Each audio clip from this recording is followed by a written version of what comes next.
네, 안녕하세요. 4월 29일 금요일 새벽 기도회 시작하겠습니다. 기도드리겠습니다.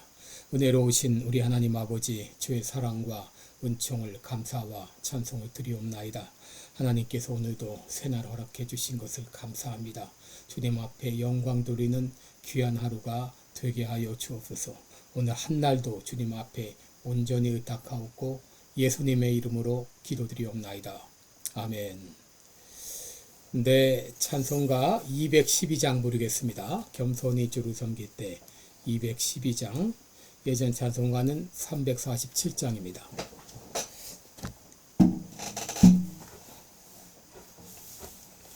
(212장) 부르겠습니다. 겸손히 주를 섬길 때 괴로운 일이 많으나 구주여 내게 임주사 잘 감당하게 하소서. 인자한 말을 사람을 감화시키며 발길을 잃은 우리를 잘 인도하게 하소서. 구주의 귀한 인내를 깨달아 알게 하시고 굳건한 믿음 주셔서 늘 승리하게 하소서. 장래의 영광 비추사 소망이 되게 하시며 구주와 함께 살면서 참 평강 얻게 하소서.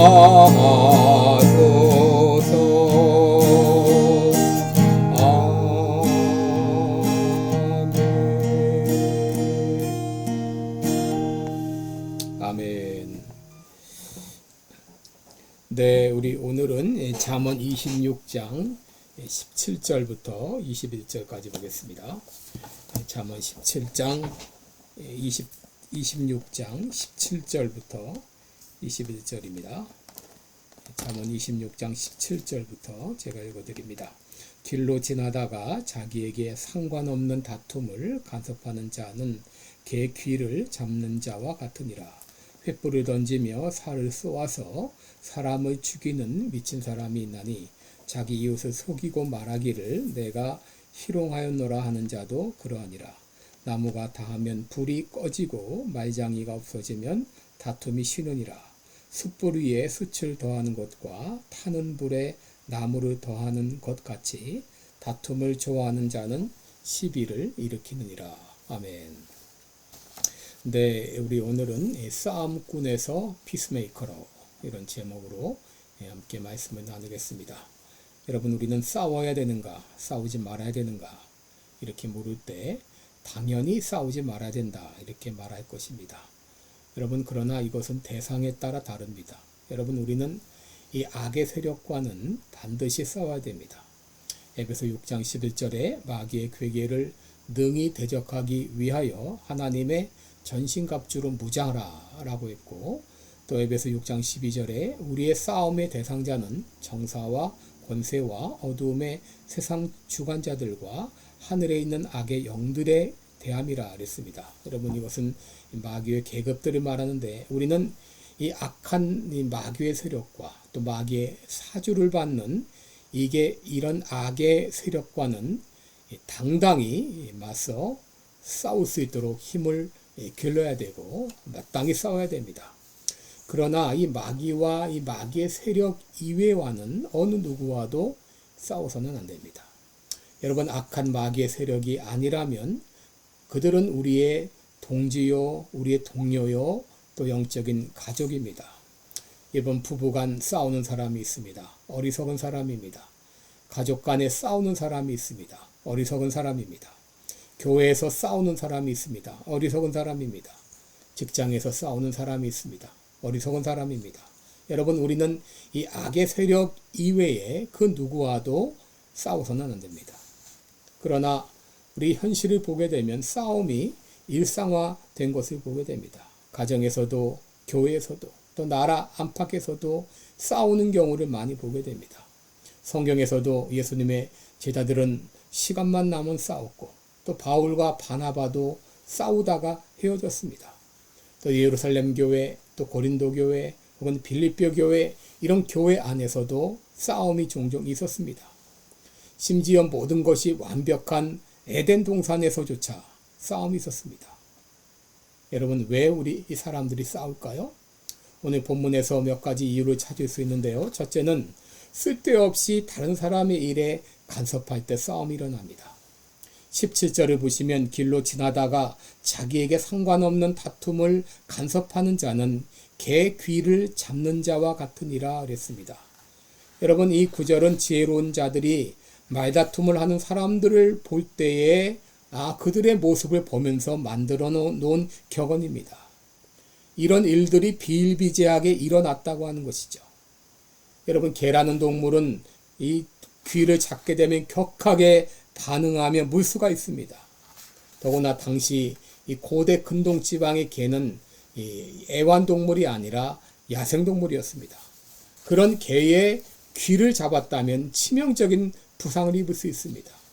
그런데 쓸데없이 남의 일에 간섭하는 사람은 그와 같은 이런 치명상을 입게 될 것이라고 하는 것입니다. 베드로전서 4장 15절에서도 남의 일에 간섭하는 자로 고난을 받지 말라 그랬습니다. 여러분, 왜 사람들이 이렇게 자기와 상관없는 일에 간섭하게 될까요? 그것은 시간이 남아돌기 때문입니다. 디모데전서 5장 13절에 보면 또 저희가 게으름을 익혀 집집에 돌아다니고 게으를 뿐 아니라 망령된 폄론을 하며 일을 만들며 마땅히 아니할 말을 하나니 라고 그랬습니다. 여러분, 왜 사람들이 다른 사람 자기와 관계없는 일에 간섭을 하는가? 시간이 남아돌기 때문입니다. 여러분, 게으름은 단지 직업이 없이 떠돌아다니는 것만 의미하지 않습니다. 하는 일 없이 빈둥빈둥 한다면 이것도 게으름입니다. 의미 없이 시간을 보낸다면 이것도 게으름입니다. 우리는 우리가 살고 있는 그 시간들을 의미 있는 시간, 값 있는 시간으로 보내야 됩니다. 이렇게 자기 일에 몰두하는 사람은 남의 일에 상관할 만한 그런 시간적 여유가 없는 것이죠. 그러기에 사도 바울은 사람들을 종용해서 자기 일을 하고 자기 손으로 일하기를 힘쓰게 하라라고 했습니다. 여러분, 우리의 몸과 주어진 시간은 쓸데없는 일에 소비하도록 허락된 것이 아니라 하나님의 일을 하도록 주어진 것입니다. 그러므로 우리의 에너지가 하나님의 일에 투자되지 않으면 다른 출구를 찾기 위해서 쓸데없이 낭비될 수가 있습니다. 우리의 몸과 우리의 에너지와 우리의 시간이 하나님께서 의도하신 그 목적을 위해 사용하도록 우리의 삶이 생산적이 되도록 해야 되겠습니다. 그래서 에베소 5장 15절 16절을 보면 세월을 아끼라 때가 악하니라. 그러므로 어리석은 자가 되지 말고 오직 주의 뜻이 무엇인지 이해하라 라고 했습니다. 둘째로, 왜 사람들은 싸우는가? 다른 사람들을 희롱할 때 싸움이 일어납니다. 18절에 보시면 횃불을 던지며 살을 쏘아서 사람을 죽이는 미친 사람이 있나니 자기 이웃을 속이고 말하기를 내가 희롱하였노라 하는 자도 그러하니라 그랬습니다. 여러분, 이 속담은 어떤 통제불능의 사람에 대해서 언급하고 있습니다. 횃불을 던지고 또 화살을 던지면서 다른 사람을 죽이려고 달려드는 사람입니다. 그런데 다른 사람들을 속이는 사람도 이와 같다고 하는 것입니다. 여러분, 여기 속인다는 단어는 의도적으로 교묘하게 누군가를 다루는 것을 말합니다. 이것은 다른 사람에게 치명적인 상처를 주는 것을 말합니다. 사람들은 말로 다른 사람을 아무렇지도 않게 조롱합니다. 그런데 그것을 듣는 사람은 그 말로 인하여 굴욕을 당하고 또 마음에 심각한 이런 상처를 받을 수 있습니다. 그런데 말한 사람은 그 말을 하고 나서 그건 농담이었어 라고 아무것도 아닌 것처럼 치부합니다. 여러분, 오늘날 사람들은 농담을 가장해서 사람들에게 모욕을 주고 상처를 줄 때가 많아요. 그리고 그 사람이 마음에 상처를 입은 다음에 그건 농담이었어, 아무것도 아닌 것처럼 말합니다. 여러분, 이 뼈아픈 말 한마디로 인해서 얼마나 많은 사람들이 고통을 당하고 그리고 관계가 깨어지고 있나요? 이런 잘못된 속임수와 그리고 조롱의 말, 이것이 싸움을 불러 일으킨다고 하는 것이죠. 셋째 싸움의 원인은 말을 퍼뜨리는 것입니다. 20절에 보시면 나무가 닿으면 불이 꺼지고 말장이가 없어지면 다툼이 쉬느니라 그랬습니다. 여러분, 여기 말장이는 말을 퍼뜨리는 자를 말합니다. 21절에 보면 숯불 위에 숯을 더하는 것과 타는 불에 나무를 더하는 것 같이 다툼을 좋아하는 자는 시비를 일으키느니라 그랬습니다. 이 말을 퍼뜨리고 다니는 사람은 숯불 위에 숯을 더하는 것과 같다. 또 타는 불에 나무를 더 얻는 것과 같다. 이와 같이 말장이들은, 말을 퍼뜨리는 사람들은 싸움을 불러 일으킨다는 것이죠. 여러분, 이런 싸움의 원인을 한마디로 요약하면 이것은 욕심 때문이다 라고 말할 수 있어요. 야고보서 4장 1절에 보면 너희 중에 싸움이 어디로부터 나느냐, 다툼이 어디로부터 나느냐, 너희 지체 중에서 싸우는 정욕으로부터 나는 것이 아니냐 그랬습니다. 여러분이 욕심이 싸움을 불러일으킵니다. 욕심은 내가 원하는 것을 하기 위해서 다른 사람들은 내 마음대로 조정하고 통제하려는 이 자기 중심적인 사고를 말합니다. 여러분, 이런 욕심이 바로 싸움을 불러일으킵니다. 흔히 대화를 하다가 싸움으로 번지는 이유가 무엇이죠? 내 생각대로, 내 마음대로 되지 않으니까 그렇죠. 여러분, 내 욕망과 상대 욕망이 부딪히면 충돌이 일어나게 됩니다. 대화를 하면서 뭔가 편하지 않은 느낌을 갖는다면 거기에 이미 나의 욕심이 개입이 되었다고 하는 것이죠. 여러분, 대화를 하면서 각각 자기가 하고자 하는 말만 전달하려면 충돌이 일어나게 됩니다. 그러기에 대화 가운데 긴장이 있게 되고 결국 이 대화가 싸움으로 번지게 되는 것이죠.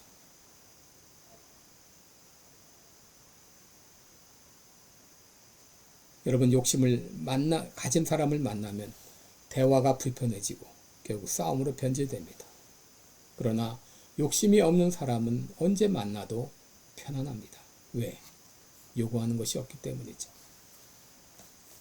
베드로전서 2장 22절 23절에 보면 예수님은 죄를 범치 아니하시고 그 입에 괴사도 없으시며 욕을 받으시되 대신 욕하지 아니하시고 고난을 받으시되 위협하지 아니하시고 오직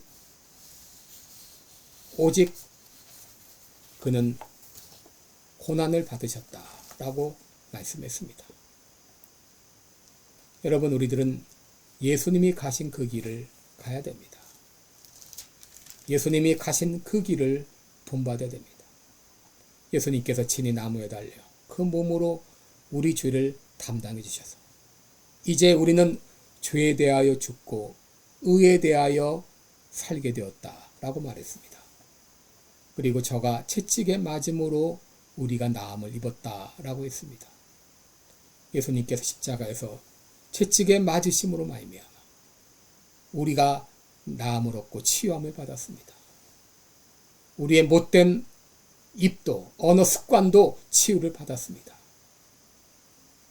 이제 우리는 더 이상 싸움꾼이 아니라 피스메이커로 살아가야 되겠습니다. 우리 하는 말 한마디 한마디를 통하여 다른 사람들에게 은혜를 끼치고 덕을 끼치고 복된 길로 인도하는 그런 우리의 입이 되어야 되겠습니다.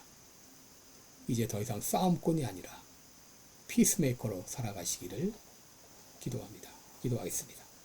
은혜로우신 우리 하나님 아버지, 왜 우리 중에 싸움이 일어납니까?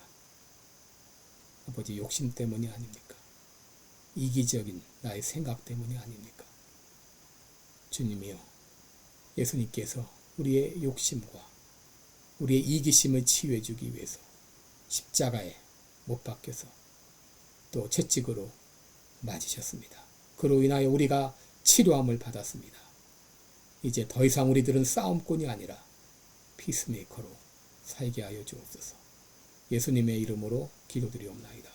아멘. 네, 여러분, 5월 13일부터 있을 심령 대각성풍 성회를 위해서 여러분 계속 기도해 주시고, 우리 여러분들이 초대할 사람들을 놓고 기도하시기 바랍니다. 고맙습니다.